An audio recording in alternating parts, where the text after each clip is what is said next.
Assalamualaikum warahmatullahi wabarakatuh. Nama saya Muhammad Rifaldi Aziz, ingin menjelaskan tentang pertemuan 13. Pada dasarnya, manajemen quality management atau manajemen kualitas terpadu, total quality management, sebenarnya TQM didefinisikan sebagai suatu cara meningkatkan performansi secara terus-menerus atau continuous performance improvement pada setiap level operasi atau proses dalam setiap area fungsional dari suatu organisasi dengan menggunakan semua sumber daya manusia dan modal yang tersedia.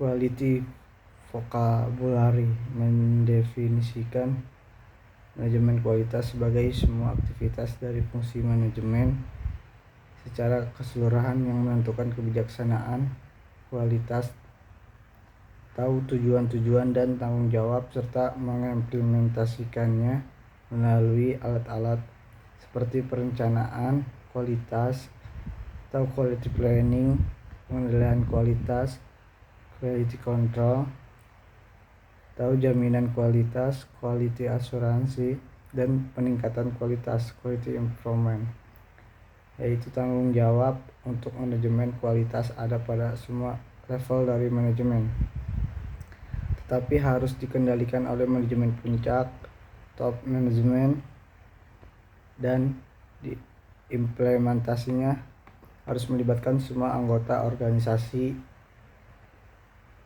Dari definisi tentang manajemen kualitas di atas, ISO 8402 Quality Vocabulary juga menemukan beberapa definisi tentang perencanaan kualitas atau quality planning, pengendalian kualitas, quality control, jaminan kualitas,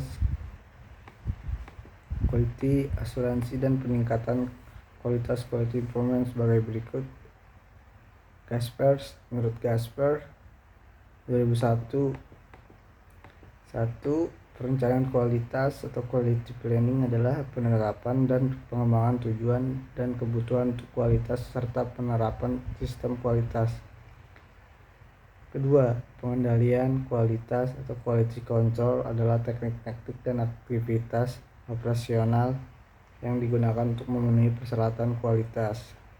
Ketiga, jaminan kualitas atau quality asuransi adalah semua tindakan terencana dan sistematik diimplementasikan dan didemonstrasikan guna memberi kepercayaan yang cukup bahwa produk akan memuaskan kebutuhan untuk kualitas tertentu.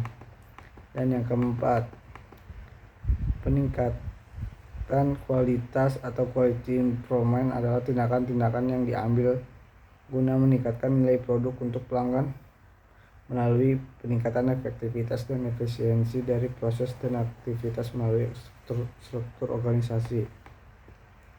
1. Definisi Sigma.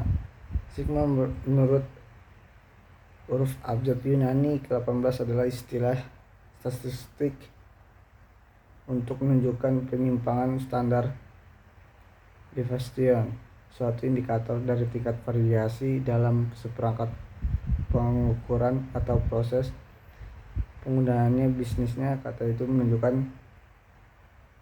pada output suatu proses dan membantu kita memahami sejauh mana proses itu menyimpang dari kesempurnaan. Sedangkan SIG merupakan konsep statistik yang mengukur suatu proses yang berkaitan dengan cacat atau kerusakan mencapai 6 sigma, berarti bahwa suatu proses menghasilkan 3,4 cacat per sejuta peluang. Dengan kata lain, bahwa proses itu berjalan hampir sempurna. Six Sigma pun merupakan falsafah manajemen yang berfokus untuk menghapus cacat dengan cara menekankan pemahaman, pengukuran, dan perbaikan proses. Menurut Evans dan Lindsay 2007, Six Sigma didefinisikan sebagai metode peningkatan proses bisnis yang bertujuan untuk menemukan dan mengurangi faktor-faktor penyebab kecacatan dan kesalahan, dan mengurangi waktu, siklus, dan biaya operasi, meningkatkan produktivitas, memenuhi kebutuhan pelanggan dengan lebih baik, mencapai tingkat pendayagunaan aset yang lebih tinggi, serta mendapatkan atas investasi yang lebih baik dari segi produk maupun pelayanan. Tujuan Six Sigma adalah untuk meningkatkan kinerja bisnis dengan mengurangi berbagai variasi proses yang merugikan, kegagalan produk atau proses, menekan cacat-cacat produk, meningkatkan keuntungan, mendongkrak moral karyawan, dan meningkatkan kualitas produk pada tingkat yang maksimal. Secara harfiah, Sigma adalah suatu besaran yang bisa kita terjemahkan secara gampang sebagai sebuah proses yang memiliki kemungkinan cacat, defects opportunity sebanyak 3-4 buah dalam 1 juta produk atau jasa. Ada banyak konversi di sekitar penurunan angka Six Sigma menjadi 3,34 DPMO, defects per million opportunities. Namun bagi kita yang penting intinya adalah Six Sigma sebagai matriks merupakan sebuah referensi untuk mencapai suatu keadaan yang nyaris bebas cacat. Dalam perkembangannya, bukan hanya sebuah matriks, namun telah berkembang menjadi sebuah metodologi dan bahkan strategi bisnis. Six Sigma menekankan penghilangan kesalahan, sampah, dan meminimalisir pengerjaan kembali barang yang cacat. Dengan demikian, biaya yang semula digunakan untuk hal-hal tersebut dapat dikurangi sehingga keuntungan diperoleh organisasi akan meningkat. Six Sigma merupakan simbol kesempurnaan penyelenggaraan manajemen mutu. Sigma merupakan simbol dari standar deviasi yang lazim kita temui dalam ilmu matematika dan statistika. Dengan demikian, konsep ini memperbesar penyimpangan yang terjadi dari proses yang dilakukan. Makin tinggi nilai sigma yang diperoleh, maka makin sempurnalah proses yang dilakukan oleh organisasi tersebut. Patut diketahui bahwa rentang nilai sigma yang digunakan adalah 1 hingga 6. 2. Filosofi Six Sigma. Berikut di bawah ini merupakan filosofi dari penerapan metode Six Sigma menurut Pandey 2003. 1. Fokus yang sungguh-sungguh kepada pelanggan didukung oleh sikap yang mengutamakan kebutuhan para pelanggan. Jika sistem dan strategi yang berfungsi untuk meningkatkan bisnis kepada suara pelanggan. Dan yang kedua, manajemen yang digerakkan oleh data dan fakta dengan sistem pengukuran yang efektif yang melacak hasil dari dan hasil akhir maupun proses input dan faktor-faktor prediktif lainnya. 3. Fokus proses manajemen dan perbaikan. Sebagai sebuah mesin untuk pertumbuhan dan sukses, proses-proses dalam Six Sigma dikomunikasikan, diukur, dan diperbaiki pada basis terus-menerus. Proses-proses tersebut juga dirancang ulang secara berkala untuk tetap berada pada kebutuhan saat ini dari pelanggan dan bisnis. Dan yang keempat, manajemen proaktif meliputi kebiasaan dan praktik-praktik yang mengantisipasi masalah dan perubahan-perubahan, menerapkan fakta dan data dan asumsi-asumsi pertanyaan mengenai tujuan dan bagaimana kami melakukan sesuatu. 5. Kolaborasi tanpa batas. Kooperasi khusus antara kelompok-kelompok internal dengan para pelanggan, pemasok, dan mitra rantai persediaan. 6. Dorongan untuk sempurna tetapi toleransi terhadap kegagalan. Hal ini memberikan kebebasan kepada orang-orang di dalam Six Sigma untuk menguji pendekatan-pendekatan baru, bahkan sementara mengelola resiko dan belajar dari kesalahan. Dengan demikian mencapai pulang kerja, kinerja, dan kepuasan pelanggan. Yang ketiga, metode Six Sigma. Metodologi dalam penerapan Six Sigma atau lebih dikenal dengan DMAIC. Define, Measure, Analysis, Improve, dan Control. A. Define merupakan langkah operasional pertama dalam program peningkatan kualitas Six Sigma, yaitu mendefinisikan tindakan action plan yang harus dilakukan untuk melaksanakan peningkatan dari setiap tahap proses bisnis. Define diantaranya adalah 1. Brainstorming merupakan alat yang dapat digunakan untuk menghasilkan ide. Brainstorming juga dapat berguna untuk merangsang ide kreativitas dalam berpikir. 2. Diagram SIPOC atau SIPOC, Supplier Input Process Output Customer. Dalam manajemen dan perbaikan proses, diagram SIPOC merupakan salah satu teknik yang paling berguna dan juga paling sering digunakan. Proses output customer yang digunakan untuk menampilkan aliran kerja secara luas.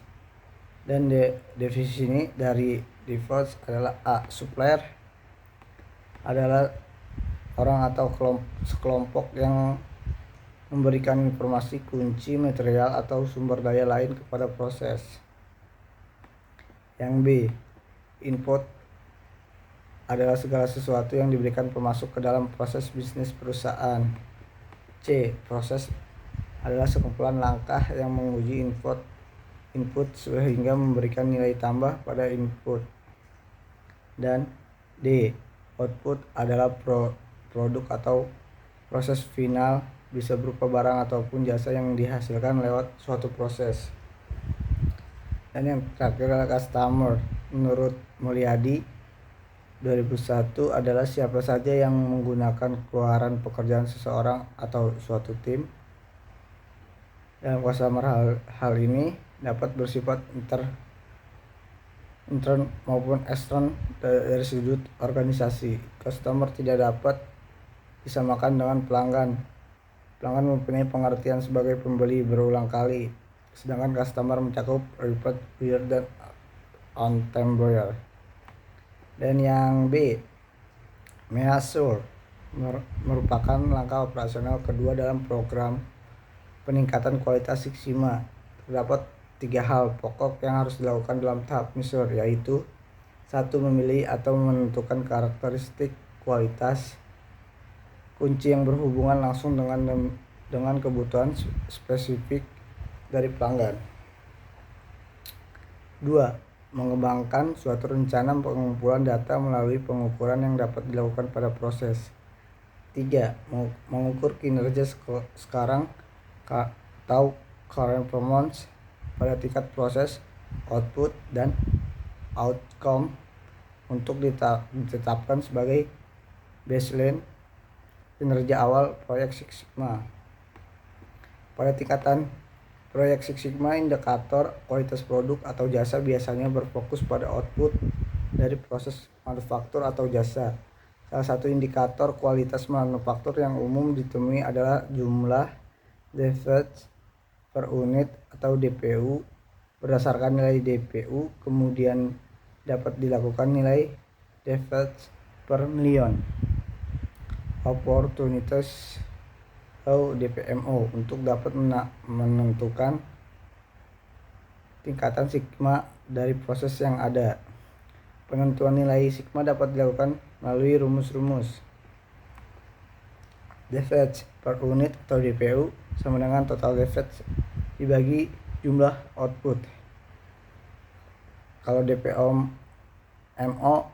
Device per Million Opportunity adalah DPU kali 1 juta dibagi total kriteria sticky.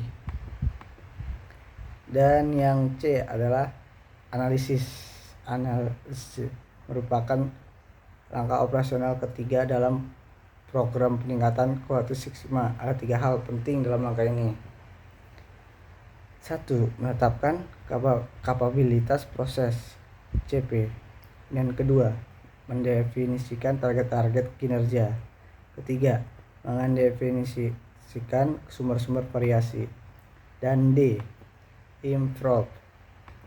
Dalam langkah ini bertujuan untuk mengembangkan dan mengimplementasikan perbaikan untuk menurunkan DPO dan meningkatkan Six Sigma. Dalam langkah improve ini ada 3 hal pokok yang harus dikerjakan, yaitu 1. Mengetahui penyebab potensial yang menyebabkan variasi proses. Kedua, menemukan hubungan variabel-variabel kunci penyebab variasi. 3. Menetapkan batas-batas toleransi operasional. Phase improve merupakan phase yang berguna untuk menghasilkan desain, ide, dan implementasi perbaikan serta validasi perbaikan. Yang terpenting dalam phase improve adalah proses brainstorming, menganalisis forward mode and effects analysis, dan analisis awal cost, benefit, dan rekomendasi perbaikan. FMEA adalah suatu cara di mana suatu bagian atau proses yang mungkin gagal memenuhi suatu spesifikasi menciptakan cacat atau ketidaksesuaian dan dampaknya pada pelanggan bila metode kegagalan itu tidak dicegah atau dikoreksi. Dan kontrol merupakan tahap operasional terakhir dalam proyek peningkatan kualitas Six Sigma. Pada tahap ini hasil-hasil peningkatan kualitas didokumentasikan dan disebarluaskan. Ada 3 pokok yang harus dilakukan dalam langkah pengendalian, yaitu 1. Melakukan validasi terhadap sistem pengukuran, dan kedua, menentukan kapabilitas proses yang telah tercapai sekarang. Ketiga, menerapkan rencana pengendalian proses. 4. Istilah-istilah dalam Six Sigma. Sebelum membahas mengenai konsep Six Sigma yang akan digunakan dalam penelitian, maka perlu dipahami beberapa istilah berikut. Yang A, CTQ, critical to quality. Atribut-atribut yang sangat penting untuk diperhatikan karena berkaitan langsung dengan kebutuhan dan kepuasan pelanggan. Dan B, variation merupakan apa yang pelanggan lihat dan rasakan dalam proses transaksi antara pemasok dan pelanggan. Tahu dapat juga disebut bahwa variasi adalah penyimpangan atau perbedaan antara keinginan atau ekspektasi dalam pelanggan dengan produk yang ada. Semakin kecil variasi akan semakin diharapkan baik oleh pemasok, perusahaan maupun oleh pelanggan karena menunjukkan konsistensi dalam kualitas. Ada 2 sumber yang harus diperhatikan timbulnya variasi, yaitu 1.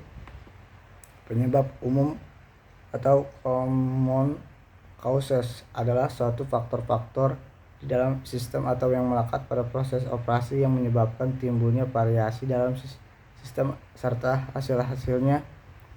Penyebab umum menimbulkan variasi acak atau random variation dalam batas-batas yang dapat diperkirakan dan sering disebut juga sebagai penyebab acak atau penyebab sistem.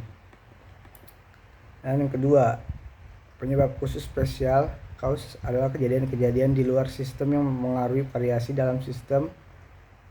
Penyebab khusus dapat bersumber dari faktor seperti manusia, peralatan, material, lingkungan, metode kerja, dan lain-lain. Penyebab khusus ini dapat didefinisikan ditemukan sebab mereka tidak selalu aktif proses tetapi memiliki pengaruh yang lebih kuat dari proses sehingga menimbulkan variasi. Dan selanjutnya definisi TQM atau Total Quality Management merupakan suatu pendekatan manajemen yang berkembang dari Amerika Serikat, dipelopori oleh pakar kualitas Deming, Juran, dan Crosby dari tahun 1950 dan lebih populer sejak tahun 1980-an. Diimplementasikan secara luas untuk meningkatkan daya saing perusahaan. TQM adalah filosofi manajemen yang mencoba mengintegrasikan semua fungsi organisasi atau pemasaran, keuangan, desain, rekayasa, produksi, pelayan, konsumen. Terfokus untuk memenuhi keinginan konsumen dan tujuan organisasi.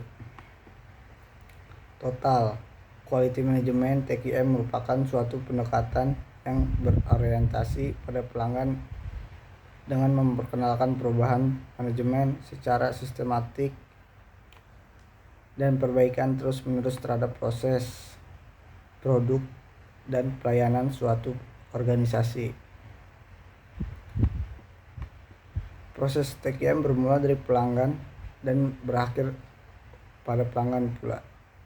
Crosby berpendapat TQM adalah strategi dan integrasi sistem manajemen untuk meningkatkan kepuasan konsumen, mengutamakan keterlibatan seluruh manajer dan karyawan, serta menggunakan metode kuantitatif Budd dan Chozolin. Dan menurut Dale 2003 mendefinisikan TQM adalah kerjasama yang saling menguntungkan dari semua orang dalam organisasi dan dikaitkan dengan proses bisnis untuk menghasil nilai produk dan pelayanan yang melampaui kebutuhan dan harapan konsumen.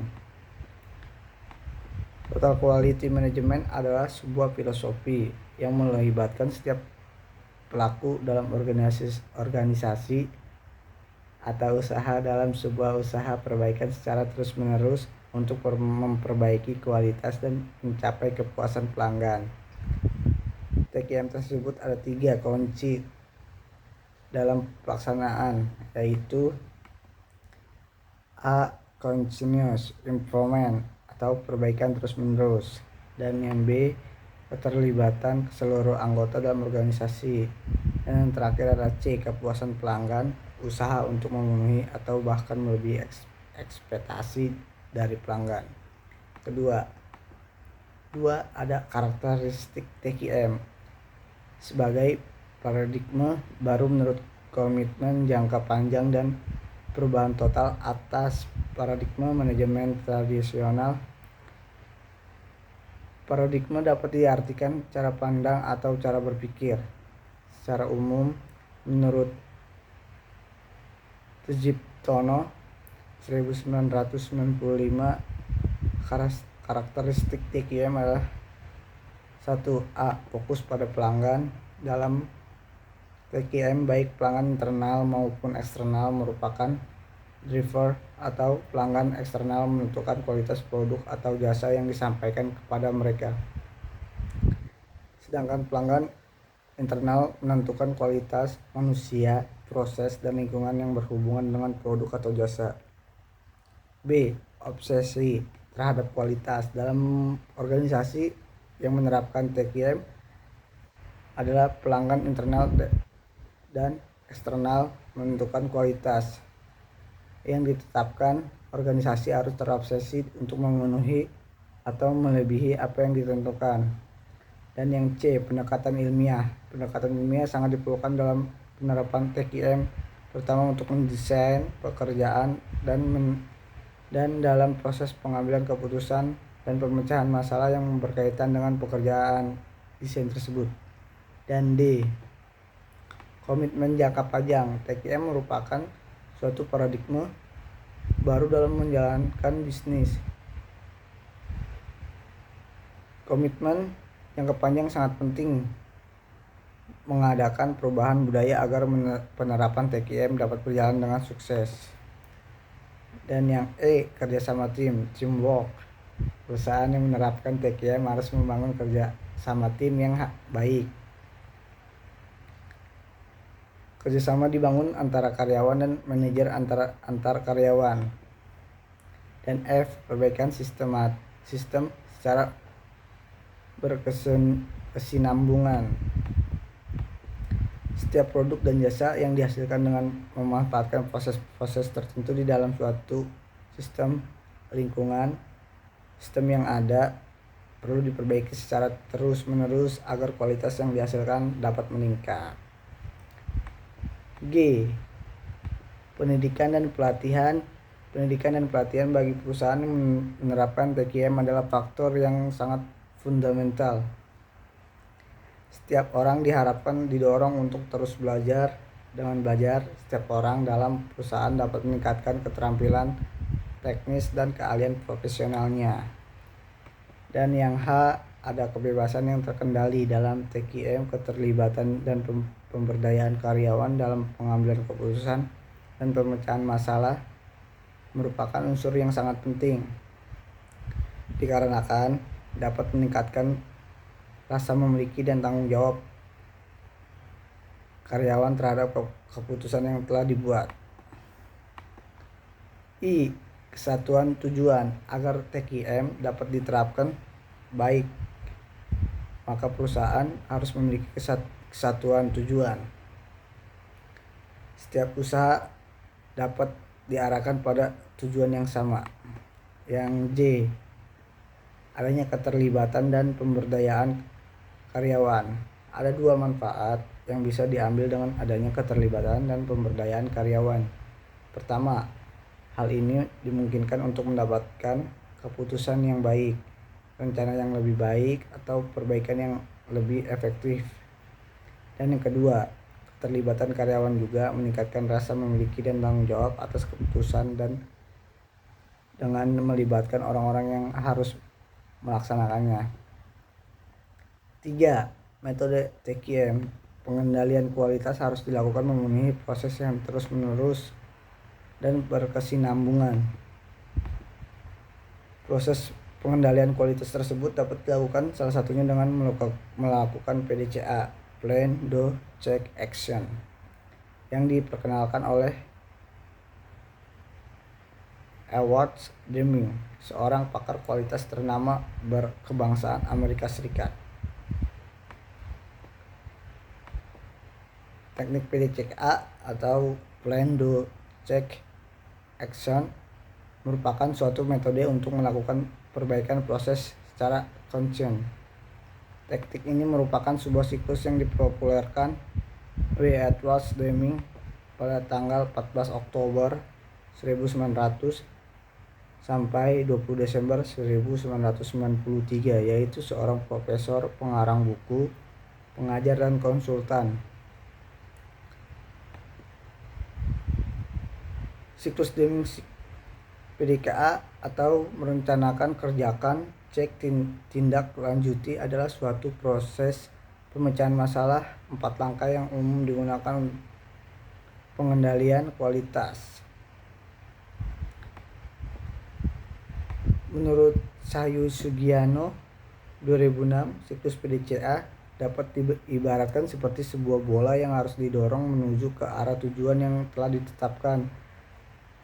Untuk itu diperlukan upaya dan tenaga yang tidak dapat untuk mencapai tujuan tersebut. Siklus PDCA memberikan tahapan proses pemecahan masalah yang terstruktur dan akurat. 1. Membantu penerapan Kaizen atau proses perbaikan terus-menerus. 2. Mengidentifikasi solusi-solusi baru untuk meningkatkan proses berulang secara signifikan. 3. Membuka cakrawala yang lebih luas akan solusi masalah yang ada, mengujinya dan meningkatkan hasilnya dalam proses yang terkontrol sebelum diimplementasikan secara luas. 4. Menghindari pemborosan sumber daya secara luas. Yang sekian dari saya. Terima kasih. Assalamualaikum warahmatullahi wabarakatuh.